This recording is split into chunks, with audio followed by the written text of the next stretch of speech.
حضرت عیسیٰ کی گواہی کا منظر دیکھنے کے بعد ہم دونوں نے حوض کی طرف بڑھنا شروع کر دیا۔ میں نے راستے میں صالح سے پوچھا، حضرت عیسیٰ نے جو سفارشی کلمات کہے تھے، یعنی اگر تو انہیں بخش دے تو تو غالب اور حکمت والا ہے، کیا ان الفاظ کا کوئی اثر نہیں ہوا؟ تم نے جواب میں اللہ تعالیٰ کی بات نہیں سنی تھی کہ آج سچوں کو ان کی سچائی ہی نفع پہنچائے گی؟ ہاں سنی، مگر اس سے تو بظاہر یہ لگتا ہے کہ ان کی سفارش قبول نہیں ہوئی۔ نہیں، ایسا نہیں ہوا۔ اللہ تعالیٰ نے اپنا قانون واضح کر دیا ہے۔ قانون یہ ہے کہ پیغمبر کی لائی ہوئی تعلیم کو سچ تسلیم کرنا اور اپنے عمل سے اس کی تصدیق کرنا کامیابی اور نجات کی بنیادی شرط ہے۔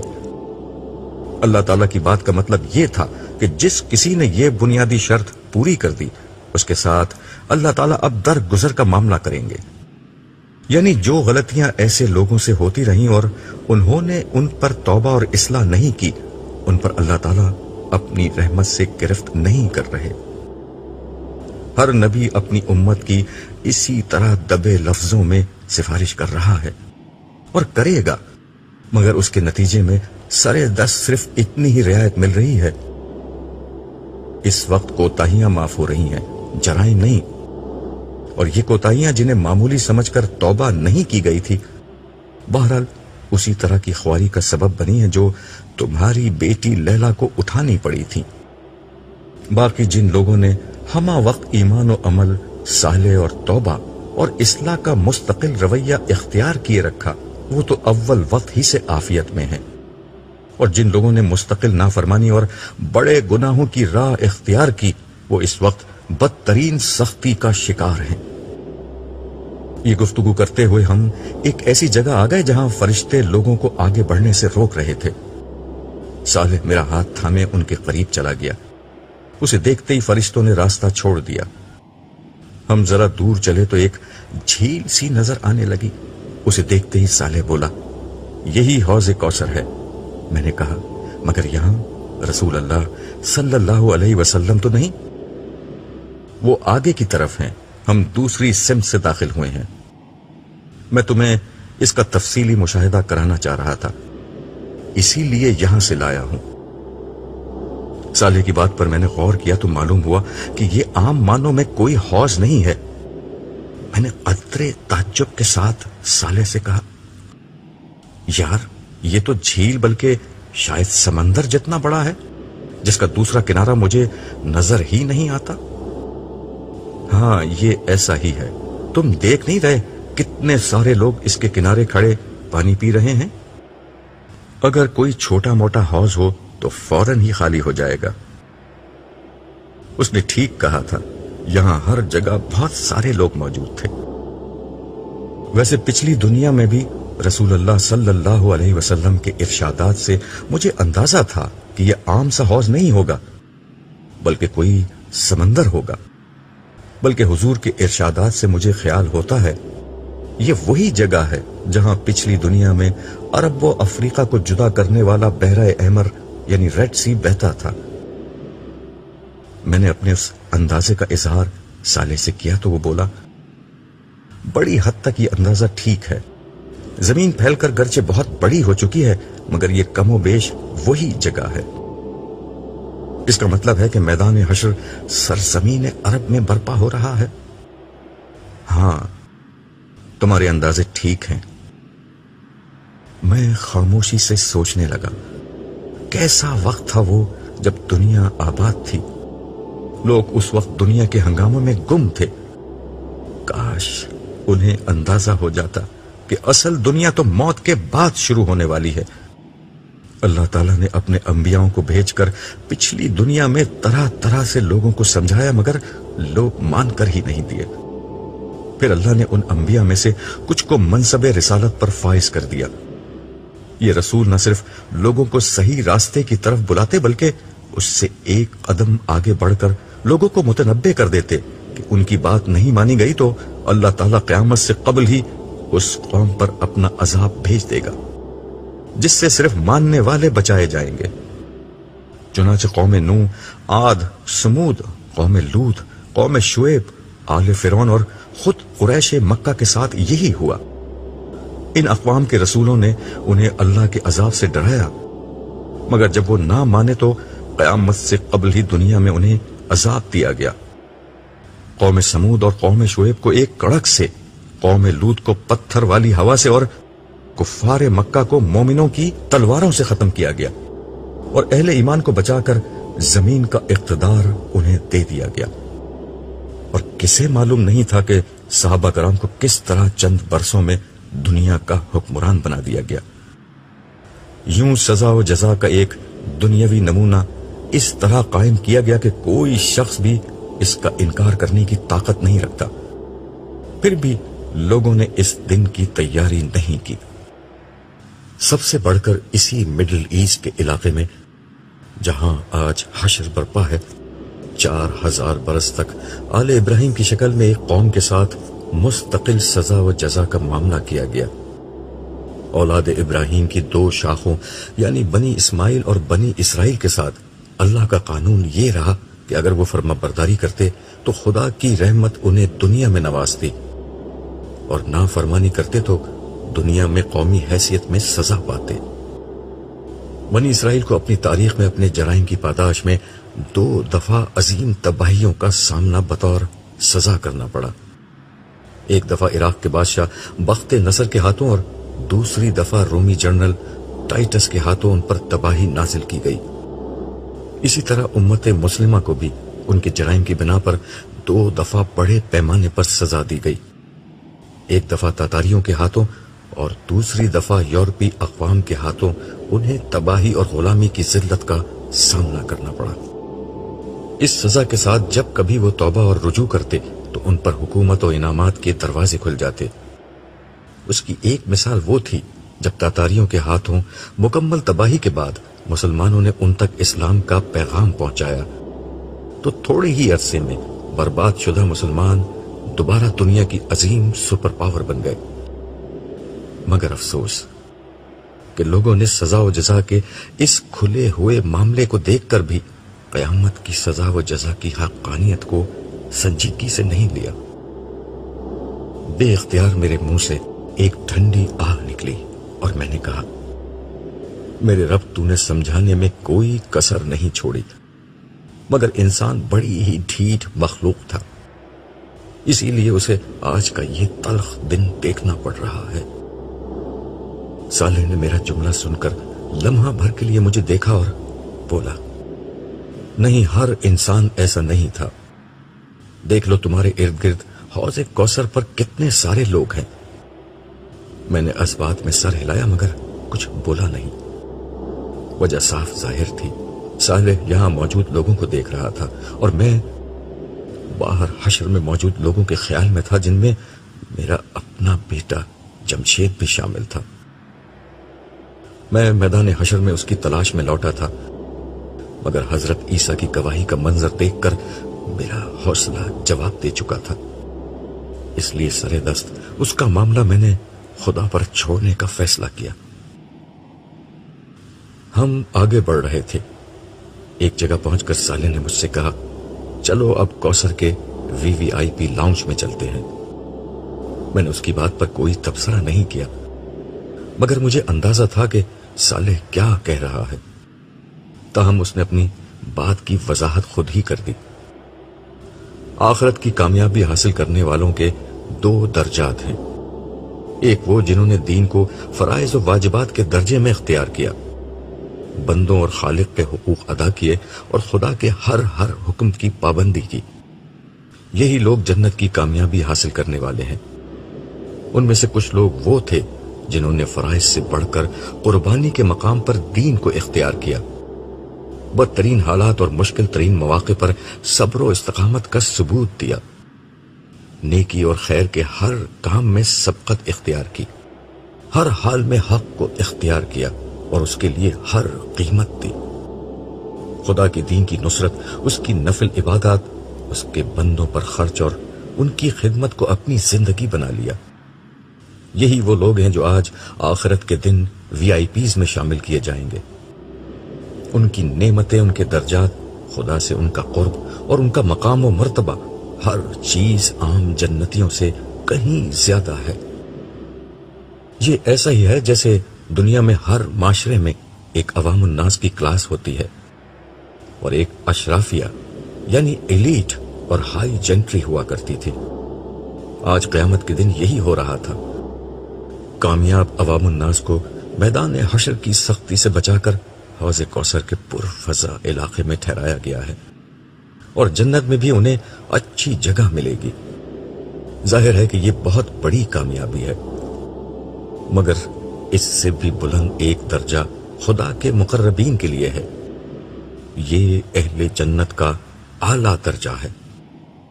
اس کی حقیقت تو جنت میں داخلے کے بعد ہی سامنے آئے گی، لیکن کوثر کے پاس بھی یہ اہتمام کیا گیا ہے کہ اعلیٰ درجے کے اہل جنت کی اقامگاہ الگ بنائی جائے۔ ہم وہیں جا رہے ہیں۔ وہ لمحہ بھر کے لیے ٹھہرا اور میری آنکھوں میں غور سے دیکھتے ہوئے کہنے لگا، کیونکہ ہمارا عبداللہ عام اہل جنت میں سے نہیں، بلکہ ایک سردار اور ہر اعلیٰ مقام کا حقدار ہے۔ میں نے اس کی بات سن کر اپنا سر جھکا دیا۔ ہم ایک ایسی جگہ داخل ہوئے جہاں کا حسن شاید الفاظ کی گرفت میں نہیں آ سکتا تھا۔ جھیل کا برف کی مانند سفید اور بے آمیز پانی زمین کے فرش پر چاندنی کی طرح بچھا ہوا تھا۔ جھیل کی سطح پرسکون اور ہموار تھی، اور اس کو دیکھنے سے ہی نگاہوں کو عجب طرح کی تسکین مل رہی تھی۔ جھیل کے کنارے ایسے چمکدار موتیوں کے بنے ہوئے تھے جو اندر سے خالی تھے۔ کنارے کے پاس انتہائی دبیز اور ملائم قالین بچھے ہوئے تھے، جن پر چلتے ہوئے تلووں کو ناقابل بیان راحت مل رہی تھی۔ ان پر شاہانہ اور آرام دہ نشستیں موجود تھیں۔ شیشے سے زیادہ شفاف میزوں پر سونے اور چاندی کے گلاس ستاروں کے مانند جگمگا رہے تھے۔ جھیل سے ایسی مہک اٹھ رہی تھی جس سے مشام جہاں معطر ہو کر رہ گئے۔ میں نے ایک نشست سنبھالتے ہوئے سالے سے پوچھا، یہ اتنی اچھی خوشبو کہاں سے آ رہی ہے؟ حوض کی تہ میں جو مٹی ہے وہ دنیا کی کسی بھی خوشبو سے زیادہ معطر ہے، اسی کا یہ اثر ہے۔ سالے نے جھیل سے ایک گلاس بھرا اور میرے سامنے رکھتے ہوئے کہا، مزے کرو۔ میں نے ایک گھونٹ لیا۔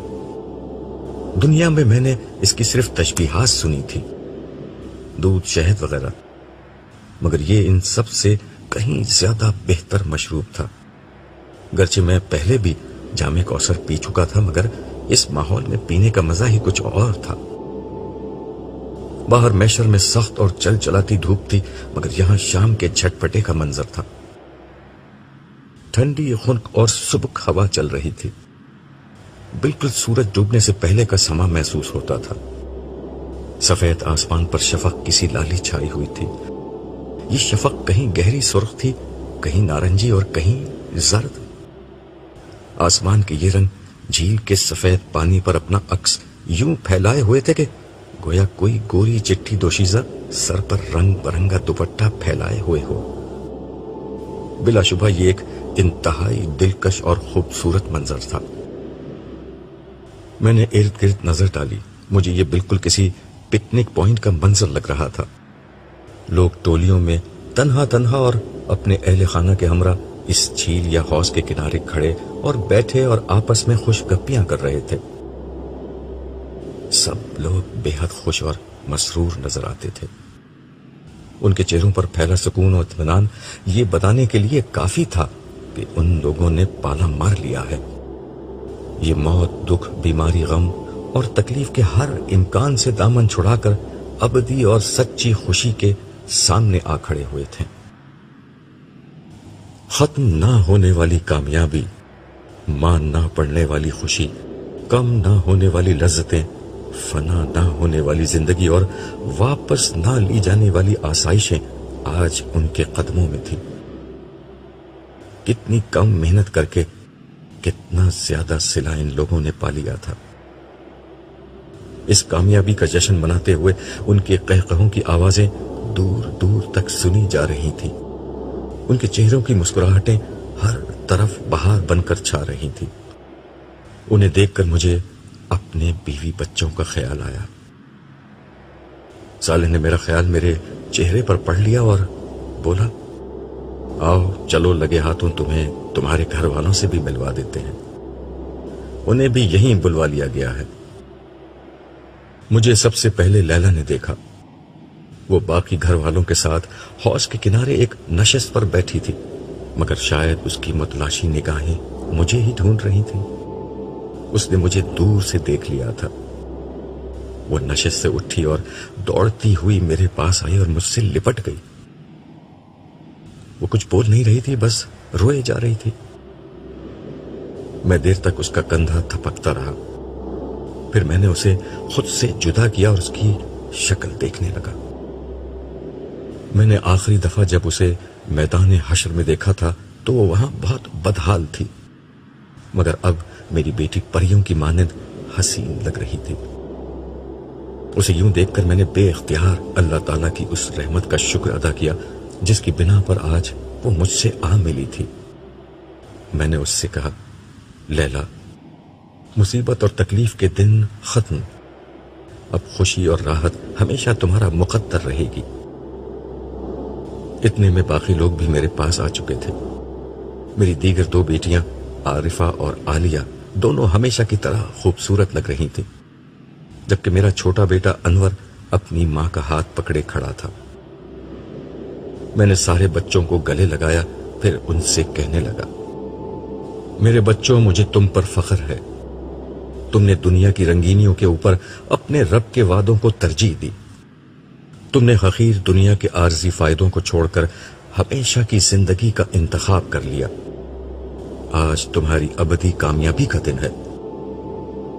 آؤ اس دن کی کامیابی کا آغاز جام کوثر ایک ساتھ پی کر کریں۔ یہ کہتے ہوئے میں قریبی موجود ایک نشست پر بیٹھ گیا۔ باقی لوگ بھی میرے ارد گرد بیٹھ گئے۔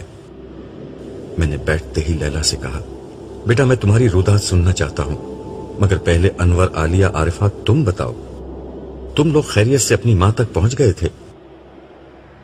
تینوں نے ایک ہی جواب دیا کہ وہ اول وقت ہی سے محفوظ تھے اور مختلف فرشتوں نے روز حشر کے آغاز ہی پر انہیں بحفاظت عرش کے سائے تلے پہنچا دیا تھا۔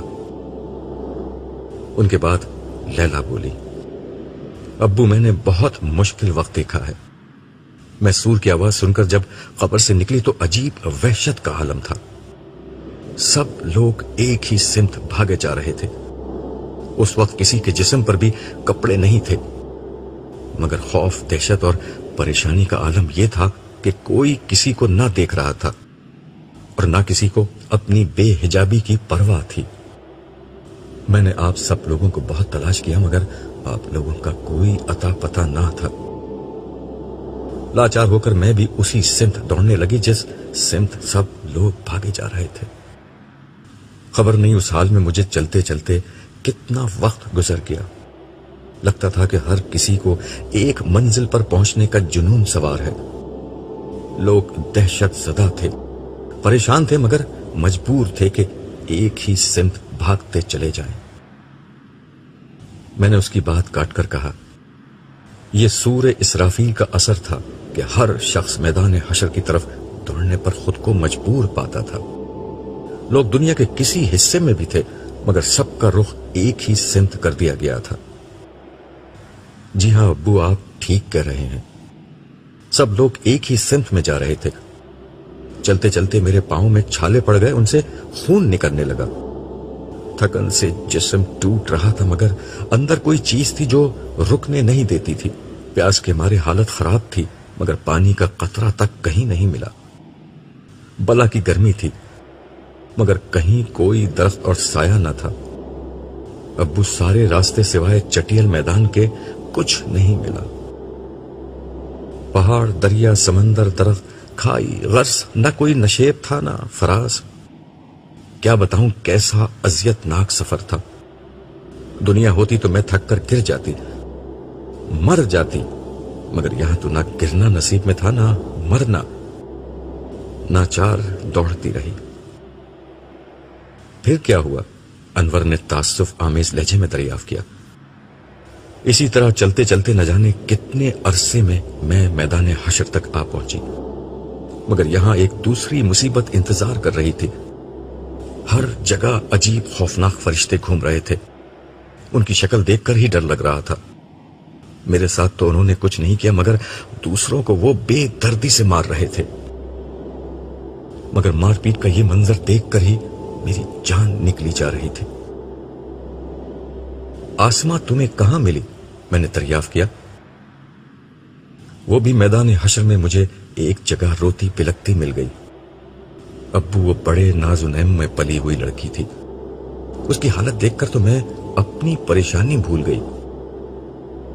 اس کے بعد ہم دونوں ساتھ ساتھ رہے کہ کچھ حوصلہ بلند رہے، مگر آپ سے ملنے کے بعد اس کا حوصلہ اور نجات کی امید بالکل دم توڑ گئی۔ عالیہ نے پوچھا، آخری دفعہ وہ تمہیں کہاں ملی تھی؟ جب سجدے کا حکم ہوا تھا میں سجدے میں چلی گئی۔ اس وقت وہ میرے برابر میں تھی، مگر وہ سجدے میں نہیں جا سکی۔ وہ دنیا میں ہمیشہ یہی کہتی تھی کہ اللہ کو ہماری عبادت، ہماری نماز کی کوئی ضرورت نہیں، اگر ہے بھی تو وہ بہت معاف کرنے والا ہے، وہ ہمیں بھی معاف کر دے گا۔ وہ روزہ یہ کہہ کر چھوڑتی تھی کہ میری خوبصورت جلد خراب ہو جائے گی۔ تم سجدے سے اٹھی تو وہ کہاں تھی؟ عارفہ نے پوچھا۔ وہ میرے برابر ہی میں تھی، مگر جب اللہ تعالیٰ نے حکم دیا کہ ہر 1000 میں سے 999 لوگوں کو الگ کیا جائے تو فرشتے اسے گھسیٹتے ہوئے میرے پاس سے لے گئے۔ پھر مجھے حساب کتاب کے لیے اللہ تعالیٰ کے حضور پیش کر دیا گیا۔ وہاں کیا ہوا؟ اس دفعہ نائمہ نے دریافت کیا۔ مجھے تو لگ رہا تھا کہ اب اللہ تعالیٰ میرے نامہ اعمال میرے بائیں ہاتھ میں پکڑا کر مجھے عذاب کے فرشتوں کے حوالے کر دیں گے، مگر میں قربان جاؤں اپنے رب کی رحمت کے، اس نے بڑا کرم کیا۔ مجھ سے ایمان، عبادات کے متعلق سوالات ہوئے۔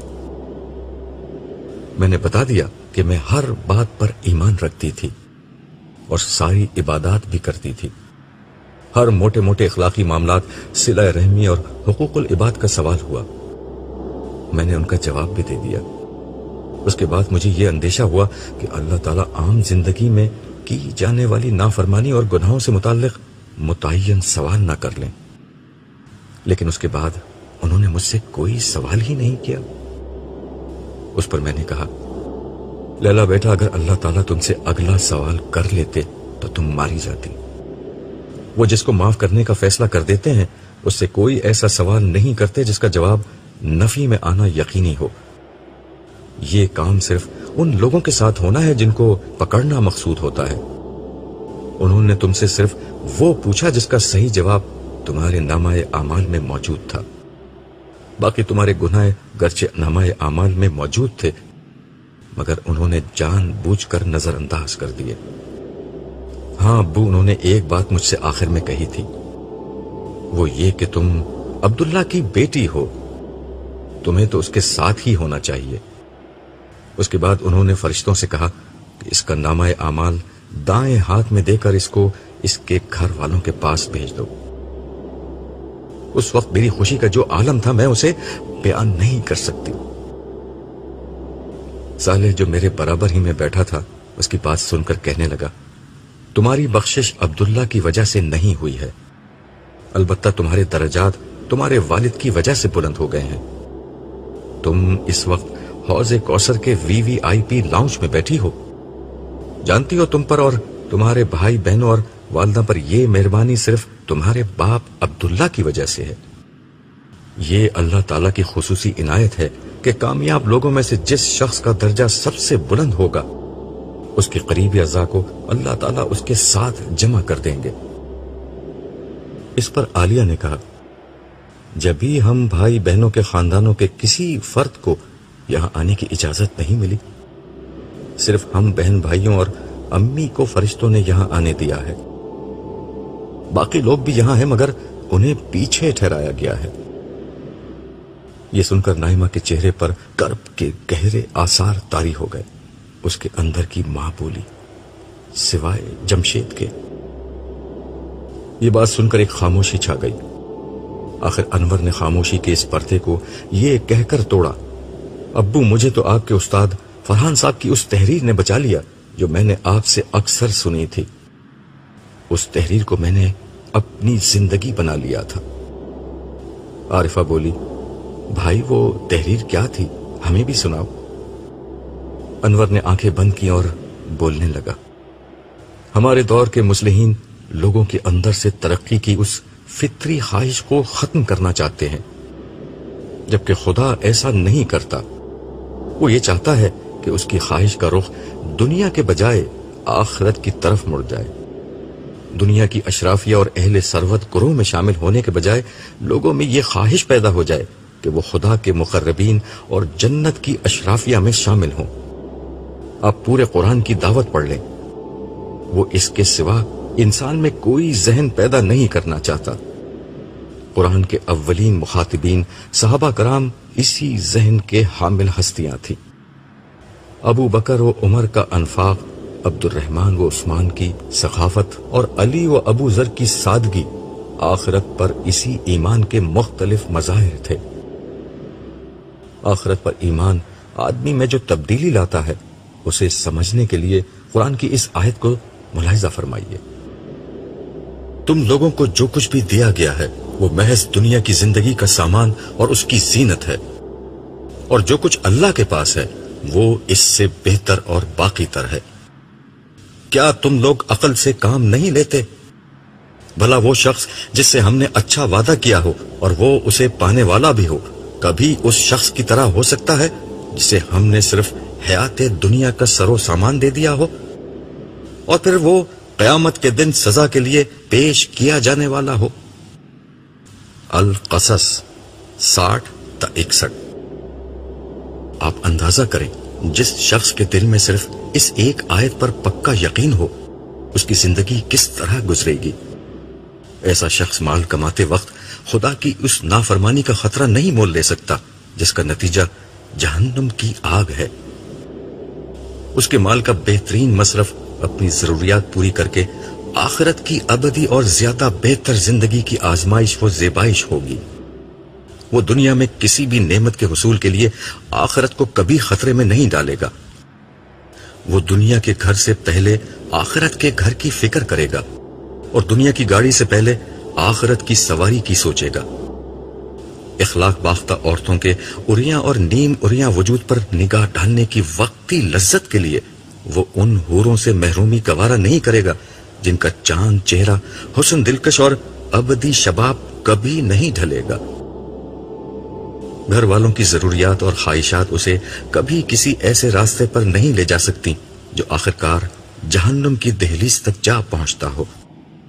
بیوی بچوں سے اس کی محبت اسے مجبور کرے گی کہ وہ انہیں بھی جنت کے راستوں کا مسافر بنائے، ان کی تربیت کرے، انہیں وقت دے، انہیں بتائے کہ جینا تو صرف آخرت کا جینا ہے، کامیابی تو صرف جنت کی کامیابی ہے، یہ دنیا دھوکے کے سوا کچھ نہیں۔ جہاں ہم سے پہلے بھی بے گنتی لوگوں کا امتحان ہوا اور ہمارا بھی امتحان ہو رہا ہے۔ چند برسوں کی بات ہے، نہ ہم رہیں گے نہ امتحان کے یہ صبر آسمان لمحے۔ کچھ ہوگا تو خدا کی رحمت ہوگی، اس کی جنت ہوگی، ختم نہ ہونے والی نعمتیں ہوں گی، عزت و اکرام کی رفتیں ہوں گی، لہجوں میں وقار ہوگا، چہروں پر نکھار ہوگا، صالحین کی پاکیزہ قربت ہوگی، دوست احباب کی پر لطف صحبت ہوگی، ہیرے جواہرات کے محلات ہوں گے، مشک و عنبر کے باغات ہوں گے، سندر و حریر کی آرائش ہوگی، یاقوت و مرجان کی زیبائش ہوگی، دودھ اور شہد کی نہریں ہوں گی، مائے مصفہ کی لہریں ہوں گی، سونے چاندی کے شجر ہوں گے، آب و شراب کے ساغر ہوں گے، فرشتوں کے سلام ہوں گے، مرغ و ماہی کے طعام ہوں گے، غرض عیش و سرور اور حور و ختام کی یہ ابدی دنیا، آب و شراب اور قصر خیام کی یہ ابدی دنیا، جاہ و حشم اور لذت و انعام کی یہ ابدی دنیا، چین و سکون اور لطف و اکرام کی یہ ابدی دنیا، وہ دنیا ہوگی جہاں کوئی دکھ نہ ہوگا، کوئی غم نہ ہوگا، کوئی مایوسی نہ ہوگی، کوئی پچھتاوا نہ ہوگا، کوئی محرومی نہ ہوگی، کوئی محدودیت نہ ہوگی۔ بد نصیب وہ نہیں جسے فانی دنیا نہیں ملی، بدنصیب وہ ہے جسے یہ ابدی دنیا نہیں ملی۔ اس آخری بات پر انور کی آواز بھرا گئی۔ اسے شاید اپنے بھائی جمشید کا خیال آ گیا تھا، مگر اسے معلوم نہ تھا اس نے یہ تحریر سنا کر میرے لیے جمشید کے صدمے کے ساتھ میرے استاد فرحان صاحب کا صدمہ بھی جمع کر دیا ہے۔ میں نے دل میں سوچا، شاید میدان حشر میں بھی ہمیں کچھ نہ کچھ غم دیکھنے ہی ہیں۔ یہ صرف جنت ہی ہے جہاں داخلے کے بعد ہر غم اور ہر پریشانی ہمیشہ کے لیے ختم ہو جائے گی۔